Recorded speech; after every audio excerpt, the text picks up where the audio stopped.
What's going on, guys? It's Jimmy here with your $1,400 third stimulus check update. We have several different things to go over in this video. First, I want to say to you guys, I get a lot of comments about our sign right here that we change all the time. What I'm going to do for you guys this time is I'm going to let you decide what goes on the sign. All you need to do is comment down below, and whatever the most frequently asked comment is on what we should put on the sign, or what gets the most likes, or what gets the most popularity. I am going to change the sign and have it say exactly what you want it to say.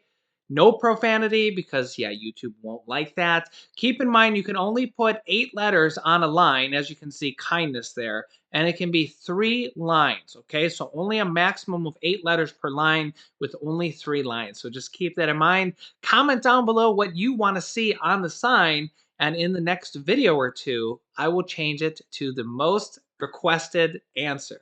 All right? Next, we're going to move on to some good news and some bad news. In fact, let's cover the bad news first, because honestly, I always try to keep it real with you guys. I report you guys the good news and the bad news so that you guys are aware of the situation, what's happening, what could happen, what might happen, what people are saying, what politicians are saying, the push for certain stimulus packages, such as the student loan forgiveness or the $200 per month that could happen in the future, the non-push when there's not a lot of action on those bills. I'll tell you guys straight up. And make sure to stay to the end of the video for a special guest that just might appear. So now there's this new report out in Washington that some politicians are using to say that we don't need any more stimulus checks at all. And well, here it is. It's basically a one-page report that kind of says that stimulus did not help out the economy very much and that people don't really need it. Uh, in a roundabout way of saying, well, let me show you. We use real-time spending data from the Opportunity Insights Economic Tracker to assess the effects of the COVID-related tax relief of the 2020 stimulus payments on consumer spending across different income groups.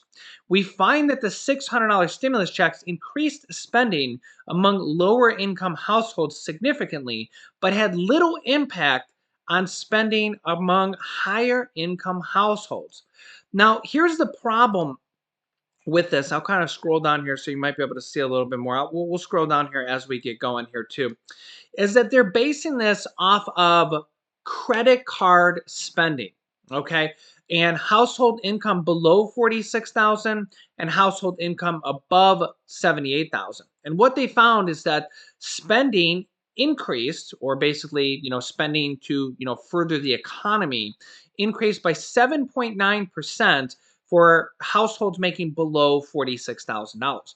However, households making above $78,000 only increased their spending by 0.2% between January 6th and January 19th, which is a very narrow timeline. We know a lot of people got their checks before that, and a lot of people got their checks after that. In fact, well after that. So that's one of the main flaws of this study. Over the first month after stimulus payments were received, our estimates imply that households with incomes above $78,000 will spend only $45 of their $600 payments they received. This is much less than the effect of the April stimulus from the previous April on the spending of these higher income households, which arrived at a time when unemployment was surging.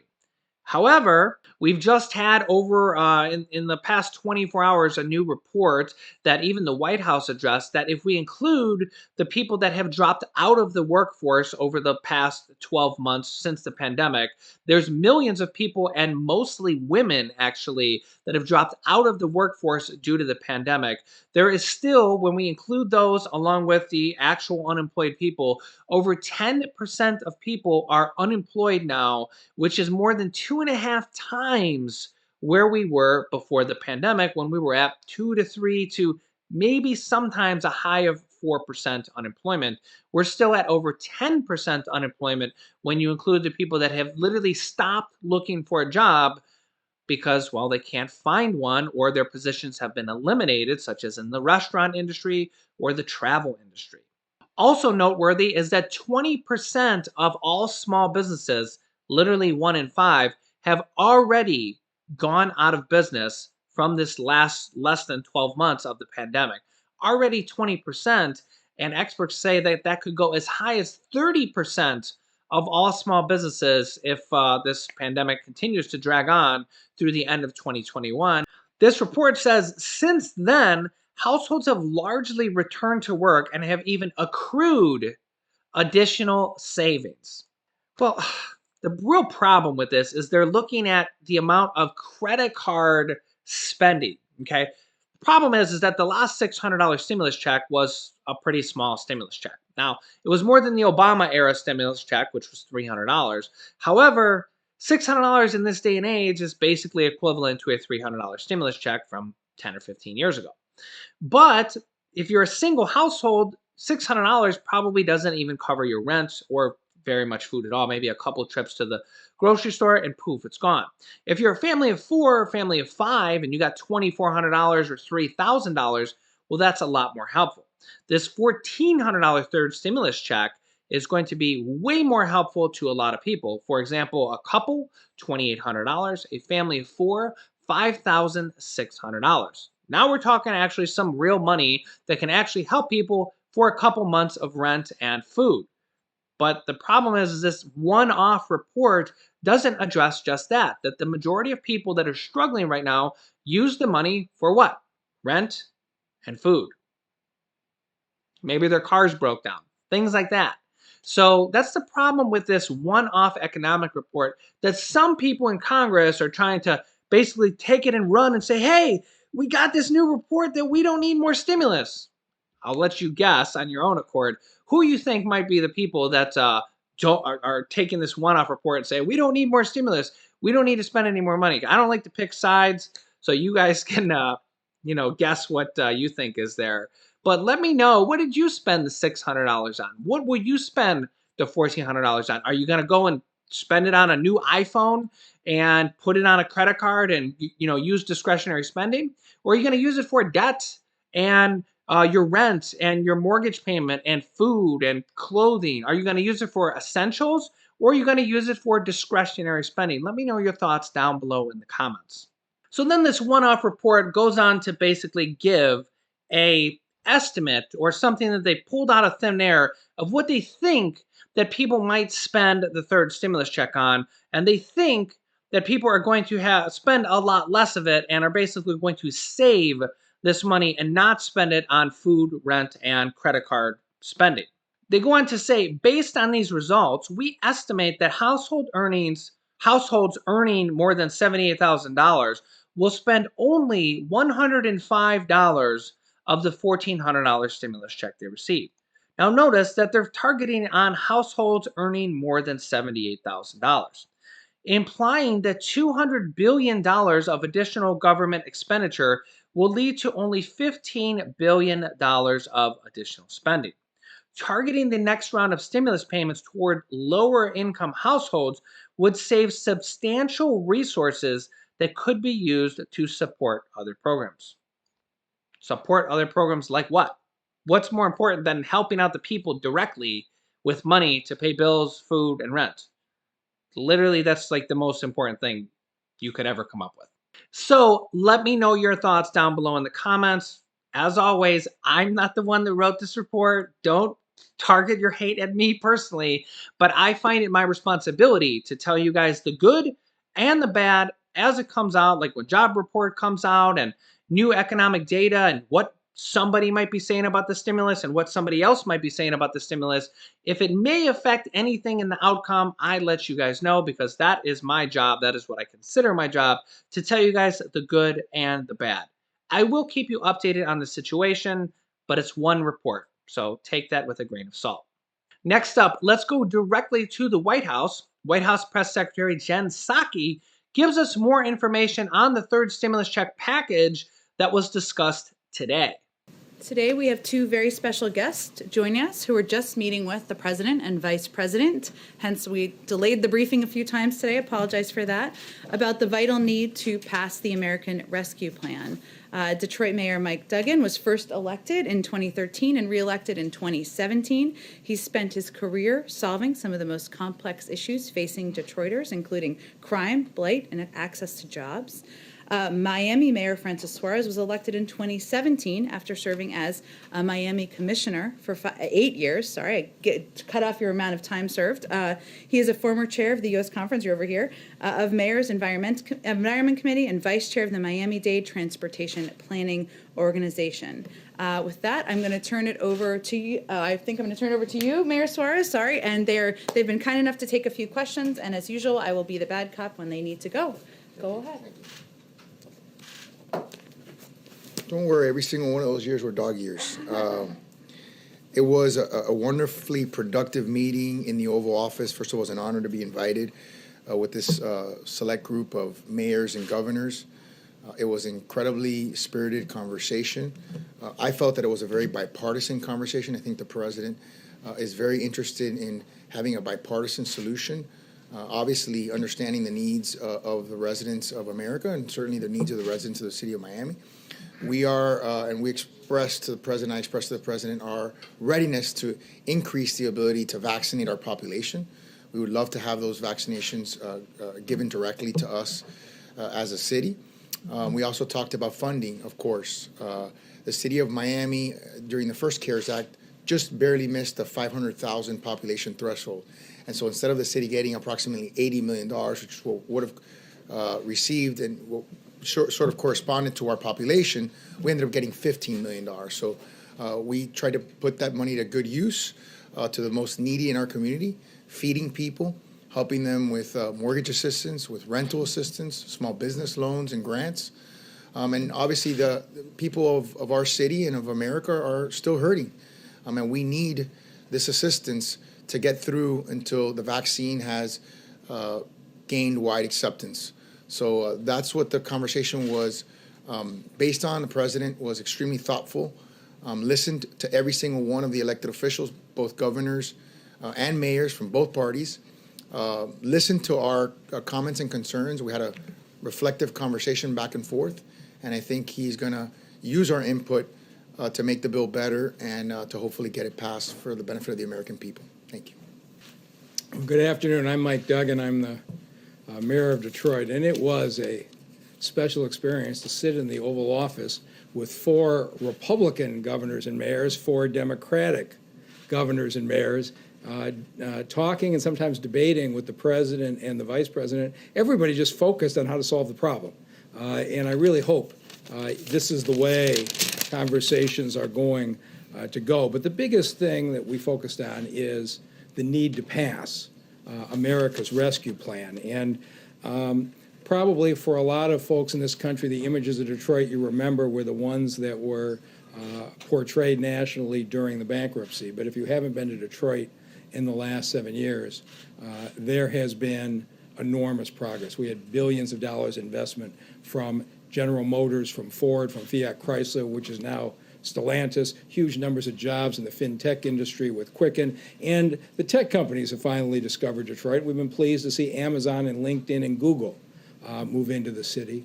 And across the city, entrepreneurs have pulled down the plywood off of shuttered storefronts, and largely black and brown business owners have started to open up our commercial corridors. And we did all this on a bipartisan basis. In Lansing, we've had Republicans and Democrats working together to support Detroit's comeback because Detroit, being an economic engine for the state, is good for everybody. And so we know that we haven't gotten to everybody. We're not kidding ourselves. But here's what I do know. The unemployment rate in Detroit, the start of bankruptcy, was 21%, and a year ago it was down to 7%. We had moved 80,000 people from poverty to the middle class, the largest reduction in poverty. It was going the right direction. We certainly had a long way to go to make sure it included everybody. And then when COVID hit, we're back up to 20% unemployment. And the question is, what do we do about it. And so when we got hit in Michigan, and Michigan came right after New York last year being hammered with COVID, we went from having no COVID to our hospitals overrun with patients on gurneys and hallways. We were losing 50 people a day, but we did not in Detroit curl up. We fought back. We quickly set up one of the largest testing centers in the country. We masked up, distanced ourselves, and for the last 6 months, the city of Detroit has had a lower infection rate than the rest of Michigan and the surrounding suburbs. Detroiters did what we were supposed to do, and if you go through the city now, you will see people masked up, distancing. The folks in Detroit did what we were supposed to do. And now that the vaccines are out, we have a major center at our convention center where we're vaccinating 15,000 a week in an indoor parking structure at the convention center, and we're very anxious, as we told the president today, to get up to 25,000 a week, because that's going to be the key.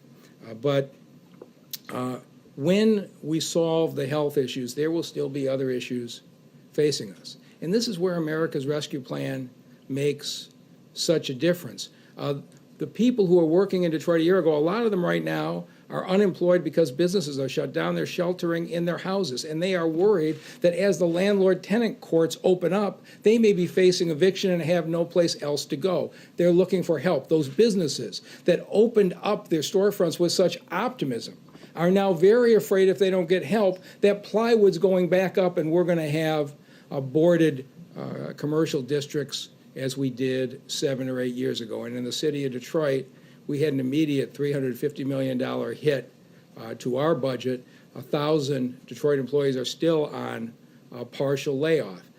And the problem is going to get worse in the summer. So we have a national problem that needs national response. And the most interesting thing was, if I thought it was unique, what Mayor Suarez and I heard is every governor and every mayor is talking about exactly the same situation. That it took us 7 years to get from 20% unemployment to 7%. Now we're back at 20. Are we going to get our folks back to work in a matter of months, or is it going to take years? And I think the one message we all had, and we loved the president's leadership on this, is we don't kid ourselves about the atmosphere in Washington. We know it's partisan, but we're really hoping that for the next couple of months on this national issue, that they can set partisanship aside, and the president made it clear he really wants bipartisan support for America's Rescue Plan. And I can tell you that all of us who are in that room, we're strongly supported. And with that, I guess we'll turn it over to you for questions. Yeah, go ahead, Zeke. Like the criticism we've heard from Republicans of late has been that states and cities have received several rounds of funding so far that they haven't spent, so why do they need billions more from the taxpayers now? So what would be your response to that? Well, my response as a Republican mayor is, first of all, for cities like Miami, we actually didn't get a lot of the money from the First CARES Act. As I said, since we were under 500,000, by the way, almost all cities were under 500,000. I think there was only 30-something cities that got direct payments. Many of them had very, very bad experiences in terms of receiving the full allotment that they should have received based on their population. It was a big fight down in Miami. So our residents got a fraction of the help that they needed. In terms of the budgetary, issues going forward, we just don't know. It's uncertain as to what our budget's going to look like in this year. A lot of the things that affect local governments are lagging indicators, so we won't know for sure. But certainly, we're going to put the money to good use, and I think we've demonstrated that. With the funding that we did receive under the First CARES Act. So we're hopeful that that those measures that we've taken and sort of how we've inculcated the population to, we've hammered home, distancing, wearing masks, washing your hands, and those things will continue to drive the numbers down. Thank you. Oh, go. Do you want to say one more? So in Detroit, we have seen the first 2 cases of the B117, the British variant, and we've been just very honest with our residents. The evidence is that the Pfizer and Moderna vaccine are effective against it, and we've used it to encourage folks. We have a very low infection rate in Detroit right now, so we're taking it seriously. Now, when the other variants get there, it's going to be a different issue, but I think it has actually encouraged an increase in vaccine rate. Do you feel like, do you feel like you have enough visibility into exactly how many vaccines you're getting each week, each month at this point? I have visibility into it. I don't like the visibility I have, but you know, you have a racial equity issue in this country, and if you just look at the way hospital distribution has worked, even hospitals in urban areas, the folks who have accessed the electronic health records have been predominantly upscale individuals. And so in Detroit, literally, we took the convention structure and we are just moving thousands of folks through. Jeff Zients was good enough to get us from 5,000 a week to 15,000 a week. I had to appeal directly to him to get to that. We really ought to be at 25,000 a week, and I raised that with the president today. And I think they are doing everything they possibly can. I know they shared numbers with us by April that will look good. We're certainly hoping before the end of February it picks up. But with what Jeff Zients is doing, I just have complete confidence in this administration. A complaint we heard a lot from states and local jurisdictions under the Trump administration was that there was a lack of coordination, a lack of communication. Can you point us to specific examples of how that has changed? And also for you, Mayor Suarez, you mentioned that the vaccine needs to be widely accepted, which is different from a supply problem. Sure. Did you talk about hesitancy with President Biden? Well, let me answer the first question, which is I've spoken to the president and the vice president more times in the short time that they have been in office and prior to them being in office than I had spoken to the prior administration in the entirety. So that's, I think that's, to me, it's an intentional desire on their part to really plug in with mayors. And you know, it's also symptomatic of the fact that now I'm the vice president of the Conference of Mayors. Next year I'll be the president of the Conference of Mayors, so certainly that's a part of it. But I do think that there's an intentionality on the part of this administration to get advice from the mayors and from the governors, because they are the boots on the ground. And frankly, you know, it's not just on vaccination. We've talked about climate and a variety of other issues. The second part, you know, for us, it's not so much acceptance, and maybe if I use the word acceptance, maybe it wasn't the right word. We certainly have whatever vaccine we have, we administer. In other words, we vaccinate about 7,000 people per week at Marlin Stadium in Miami, and there's no one that's not getting vaccinated. Sure, there are times when there are subpopulations in particular areas where acceptance of the vaccine is an issue, and we try to message that. I think what's interesting is as the vaccine has taken hold more and more, and we start to see some of the cases start to drop, I think people are starting to realize that it works and that there's a correlation between getting vaccinated and potentially getting back to some sense of normalcy. So that message is certainly resonating. So there you have it, a Democratic mayor from Detroit and a Republican mayor from Miami. Let me know your thoughts down below in the comments. All right. Somebody was dying to come film with Daddy. Cool, Daddy.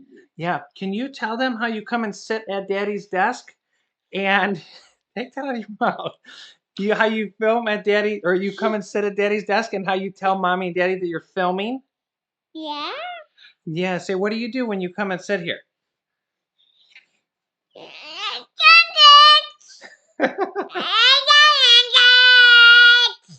Wow. Yeah, this is how loud it is at our house on a daily basis. Who is that? Who is that? Captain Hook. That's Captain Hook. Yeah. Who's Captain Hook? Me or you? Me and you. We're both Captain Hook? Yeah. All right. Who do you want to say hi to? I guess we're Captain Hook. You want to say hi to Captain Hook? Yeah. Oh, okay. Who do you want to say bye to? I feel like to Captain Hook. Captain Hook. All right. Hey, can you say make sure to subscribe? Subscribe. And say we'll have another video at 11 p.m. Eastern Time. It's your time. Yeah. And to say click this video over here for our newest stimulus check video right here. Right here. Thanks, guys. We'll see you in the next video. And next video. That was pretty good, buddy. Bye-bye. Oh, yeah. We did it. We did it. Yeah. We did it. Yeah, we did it. Good job, buddy. Get down. Time to get down.